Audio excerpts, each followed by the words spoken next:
मैं आपको संस्कृत में पत्र लिखता था। स्वामी अनिलयानंद, रामकृष्ण मठ, बेंगलुरु।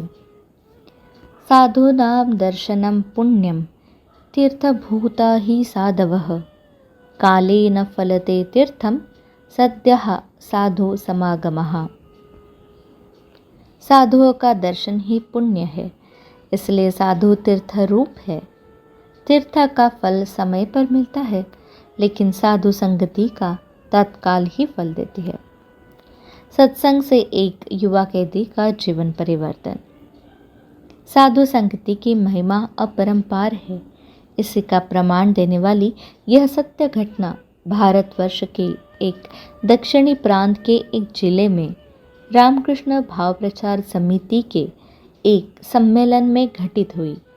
सम्मेलन में कई विद्वान साधुओं का समागम हुआ था। उसी सम्मेलन में एक दिन एक विद्वान सन्यासी के प्रवचन के बाद अल्पोहार के समय श्रोतु वर्ग में एक साधु बैठे थे। श्रोता साधु उक्त विद्वान वक्ता सन्यासी की खोज करने लगे और कुछ समय पश्चात उनसे मिलने में सफल रहे। दोनों में जो वार्तालाप हुआ था उसका प्रारंभ अत्यंत प्रेरणादायी है। वह कुछ इस प्रकार था। श्रोता साधु: श्रद्धेय महाराज जी, प्रणाम ग्रहण करें। वक्ता सन्यासी: जय रामकृष्ण, कहिए। श्रोता साधु: क्या आपने मुझे पहचाना महाराज जी? वक्ता सन्यासी: क्षमा करें, लेकिन हम दोनों पहले कभी मिले हैं ऐसा मुझे स्मरण नहीं। श्रोता साधु: आपकी साधुता को नमस्कार। आप क्षमा मांगे ऐसी मेरी योग्यता नहीं है और विलंब के कारण विस्मरण स्वाभाविक है।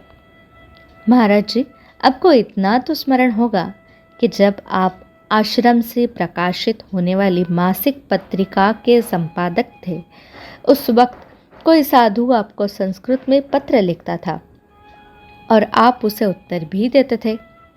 वक्ता सन्यासी कुछ सोचते हुए: हाँ, ये घटना मुझे थोड़ी थोड़ी याद है, किंतु यह तो कई वर्ष पूर्व की घटना है। क्या आप ही वे साधु हैं जो संस्कृत भाषा में पत्र लिखा करते थे? श्रोता साधु: मेरी उच्छृंखलता को क्षमा करें। हाँ, मैं ही वह साधु हूँ। वक्ता सन्यासी संतोष से: अति सुंदर। आपके पत्रों में लिखी भाषा एवं उल्लिखित विचार दोनों ही परिपक्व रहते थे तथा उनको पढ़ने में अति आनंद मिलता था। श्रोता साधु नम्रतापूर्वक: किंतु सत्य तो यह है महाराज जी कि मेरी प्रेरणा के स्रोत आप ही रहे हैं। वक्ता सन्यासी: वह कैसे? आश्चर्य से। श्रोता साधु: क्या आपको याद है कि नैतिक जीवन मूल्यों का और श्री रामकृष्ण विवेकानंद द्वारा प्रचारित आध्यात्मिकता का प्रचार प्रसार करते हुए आप कारागृहों में जाते थे? वक्ता साधु: हाँ, बिल्कुल याद है। श्रोता साधु भावुकतापूर्वक: महाराज जी, आज जो आपके सामने खड़ा है, अपने स्वयं की ओर निर्देश करते हुए, वह भी उस समय किसी कारावास में एक कैदी के रूप में था। अपने पूर्व जीवन में मैं कई अपराध कर चुका था। मुझे सजा मिली और मैं कारागार में सजा काट रहा था। मेरा जीवन भी एक सामान्य कैदी की तरह व्यतीत हो रहा था। उन्हीं दिनों कारागार में आपका सत्संग हुआ। सत्संग में मैं भी उपस्थित था। जब से मैं आपके सुधार कार्यक्रम में भाग लिया, तब से मैं अब अंदर कुछ परिवर्तन सा अनुभव करने लगा।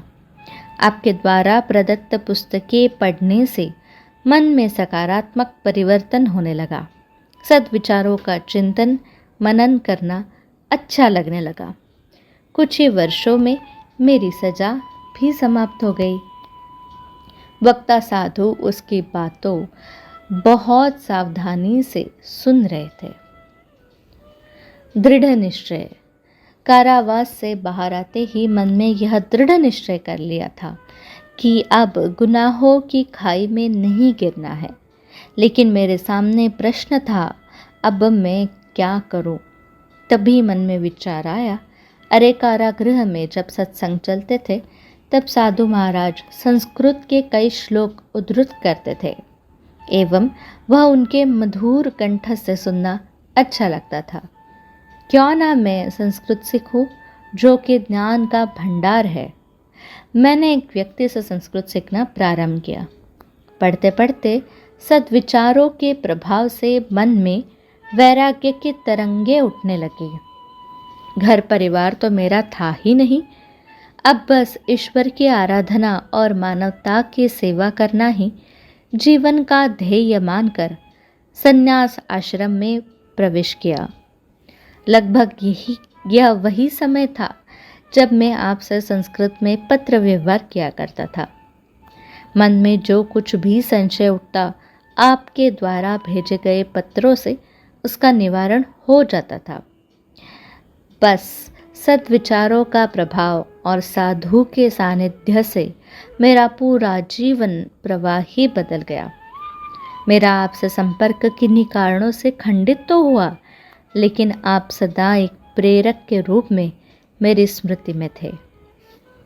आज इस सम्मेलन में पुनः आपका सानिध्य प्राप्त हुआ, मैं धन्य हुआ। वक्ता साधु यह सुनते सुनते अंतर्मुख हो गए थे। उनका मन गहरा चिंतन में डूबा हुआ था, लेकिन मुखमंडल पर एक असीम शांति और प्रसन्नता झलक रही थी। वे सोच रहे थे, क्या महिमा है सत्संग की। कभी सुना था डाकू रत्नाकर ऋषि वाल्मीकि हो गए, डाकू अंगुलीमाल भिक्षु बन गए, और आज मेरे सामने वे निस्तब्ध रहे। भगवान की कृपा और सत्संग की महिमा से सन्यासी का मन गदगद हुआ।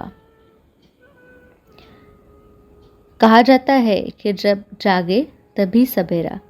यह बात इस कैदी युवक के जीवन में सत्य प्रमाणित होती दिख रही है। वह पहले कैदी था, अपराध में लिप्त था, किंतु एक साधु के संपर्क में आकर जीवन में वैराग धारण कर साधु हो गया। इसलिए जीवन में कभी भी, किसी भी समय, किसी भी परिस्थिति में निराश न होकर जीवन में एक दृढ़ लक्ष्य बनाकर आगे बढ़ते रहना चाहिए।